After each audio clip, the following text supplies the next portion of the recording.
Welcome to Tidbit Talkin.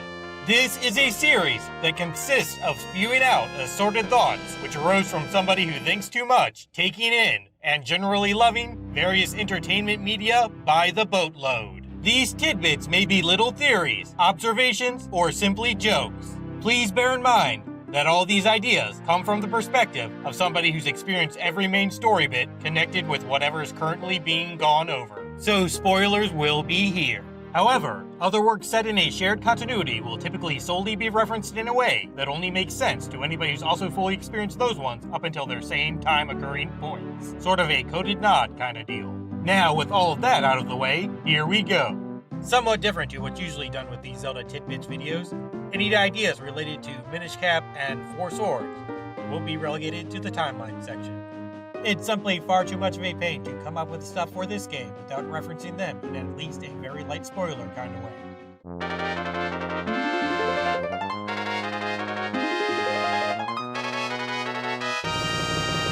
Force gems were most likely made so the Four Sword can get powered up again, even if very little Minish remain in normal world places. Seems like many of them might have wanted to move into home dimension situated abodes after Vati's deeds caused much shame. Items and or heart containers not getting carried between areas is because those evil portals both destroy cherished objects and drain stamina. The Minish must have installed all these warps once their batty, bewildering, beautiful blade got pulled, because they know how poorly Link works with themselves and didn't want to risk an apocalypse or some directions-finding / puzzle-solving argument-related hoopla. They may have even been worried about full-on cannibalism being resorted to if escape solutions didn't get found swiftly enough. Shadow Link typically goes through with mind-bogglingly impressive levels of annoying behavior rather than straight murder attempts because Ganon wished to slay these split saviors with his own two hands, and having them all pissy while everything goes down makes said deed all the sweeter. Great fairies don't solve literally all the problems of Hyrule, because using power like that must risk killing their children or whatever, either by accident or through some draining their strength for increased attack by concerning what have you. These fortune tellers follow Link around so passionately because they figure he can be built 4 times over now. On that note, a rupee counter is non-existent here because all his money always goes to them. Anywho, Shady Small Swordsman doesn't consider a giant bomb lethal because he can survive such things himself, and he knows what fairies are. This astronomically amplified annoyance assault activation arose from his need to blow off steam since he's forbidden from forging fabled foe fatalities.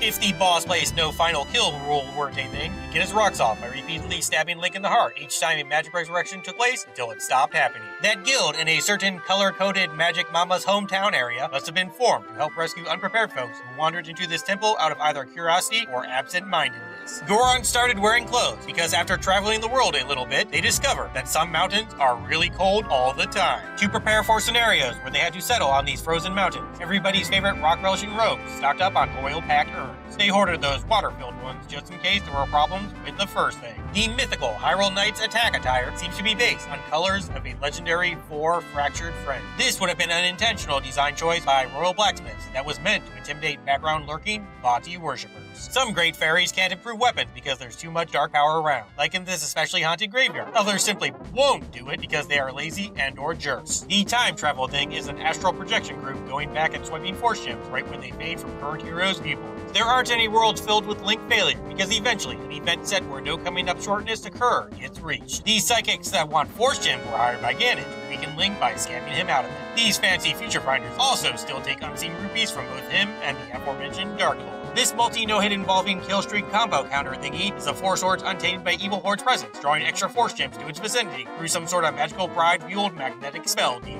No great fairy will ever upgrade a lamp because doing so will render it powerful enough to create new stars, if only briefly. This universe doesn't really need extra world-changing events considering what his main gods already semi-regularly dish out. This Deku Scrub thinks it invented the concept of piling snow together since him and his fellow typically solely woods-located species members have never seen said stuff until they went here on Ganon's orders. Closely related, these ghosts present probably involves many of his friends not realizing extreme cold kills most plants. The divine weapon augmenting elements are just called jewels now because nobody but the Minish gives a crap about their proper names. In addition to needing extra time to steal strength from Hyrule's populace, Ganon must have wanted Vati revived because he thought the Four Swords' effectiveness against his superior sinful sorcerer self wouldn't have any chance at matching its masterful cousin. Also, them grabbing that more famous evil demolishing holy artifact after finding out about the guy's resurrection doesn't worry him because he knows they'd fight too much and who gets dibs to actually succeed at wielding it.